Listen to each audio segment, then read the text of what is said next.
Okay, when you think of the Netherlands, what comes to mind? Probably windmills, tulips, canals, and a super progressive, liberal society, right?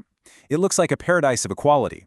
But believe it or not, it's hiding this wild economic secret, a paradox that's going to make you question everything you think you know about inequality. So, let me just ask you something right off the bat.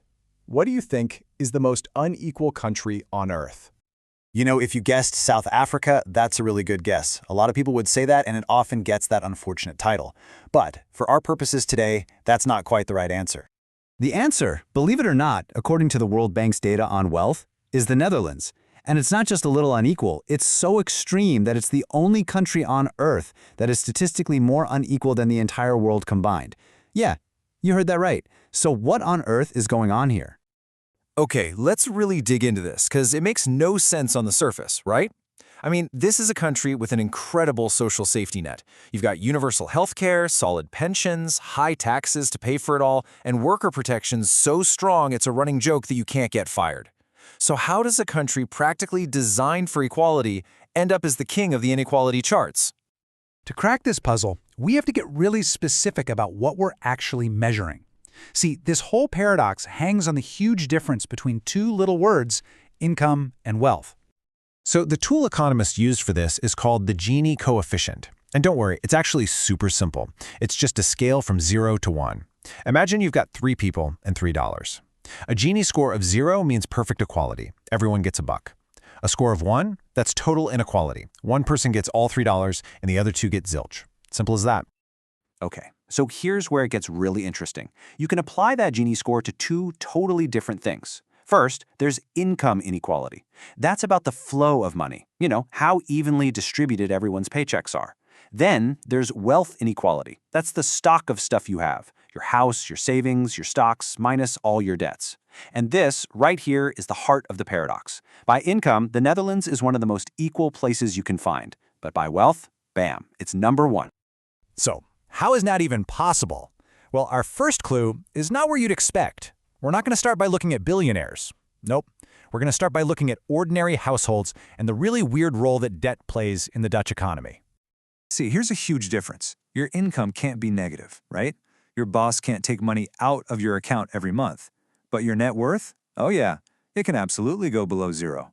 If your debts are bigger than your assets, like a giant student loan, you have a negative net worth. And it turns out the Netherlands has a system that pretty much encourages this for a ton of people.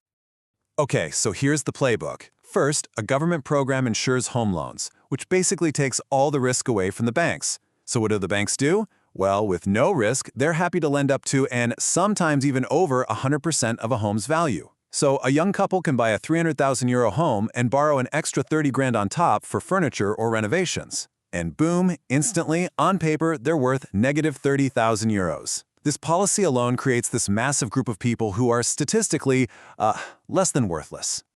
And if that wasn't enough, they throw another log on the fire. The interest you pay on that huge mortgage, it's tax deductible. So the system isn't just allowing you to get into massive debt, it's actively giving you a high five for it. You can see how this just completely warps the wealth statistics, right? It makes the bottom look way, way poorer on paper than they actually are in real life. There's this fantastic line from Donald Trump that just nails this idea. He once joked that when he was deeply in debt, a homeless man on the street was technically $900 million richer than he was. Of course, that's a joke, right? No one would actually argue Trump was poor. And it's the exact same logic here. A Dutch person who is worth negative 50,000 euros but is living in a beautiful home, they're doing just fine. Okay, so that explains one side of the equation, how the bottom gets pulled way, way down statistically. But what about the top? What's pulling them way, way up? Well, for that part of the story, we have to go back in time, like way back, 400 years back. You see, the Netherlands is what you could call a case of matured capitalism. They were basically the OG capitalists. Back in the 1600s, they were inventing things like stock markets and modern companies. And the key thing is, unlike a lot of other places in Europe, that system never really got reset. There was no big revolution that burned everything down and started over. And what that means is that wealth has had 400 uninterrupted years to just sit there and grow. We're talking about fortunes that were made back when Rembrandt was still painting, and they've just been passed down and compounding generation after generation. This isn't new money. This is ancient money. Let's take the Heineken family as a perfect example. The original family money that bought the brewery, it goes all the way back to the Dutch East India Company. And think about it, these families don't have an income in the way you and I do. Their wealth just is. It's assets, stocks, companies. It's often passed down to a single heir to keep the fortune from getting split up, ensuring that wealth stays incredibly concentrated. And this is so important to understand. Time is the ultimate cheat code for building wealth. Just look at this. Say you're an amazing investor and you manage an insane 100% return every year for 10 years. You turn 10 grand into about 10 million. Not bad, right? But now look at investor B. They're much more conservative, just getting 10% a year.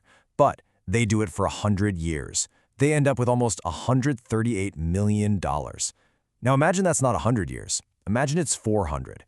You can start to see how these astronomical fortunes get built.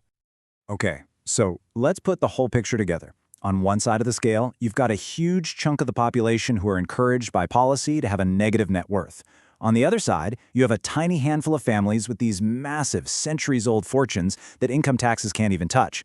Put those two extremes together, and you get a Gini coefficient that is just completely off the charts. Which brings us to a really fascinating question. If the people who are technically poor are actually living really comfortable lives, and this whole inequality number is just a statistical quirk of debt and old money, does it even count as a problem? Well, think about it this way. You would absolutely 100% rather be in the bottom 10% of the Netherlands than the bottom 10% of a country like Ethiopia, right? And Ethiopia is, on paper, a much more equal country. Heck, you'd probably rather be in the bottom 10% of the Netherlands than the top 10% of Ethiopia. And that, right there, is the big lesson from this whole Dutch paradox. Maybe the goal shouldn't be to chase a perfect score on some spreadsheet. Maybe what's way more important is building systems that give everyone a high quality of life, safety, comfort, opportunity, regardless of what a single weird statistic says. And that leaves us with one last question to chew on. What the Netherlands shows us is that really high taxes on your paycheck do basically nothing to fix this kind of deep generational wealth inequality. So if that doesn't work, what actually can?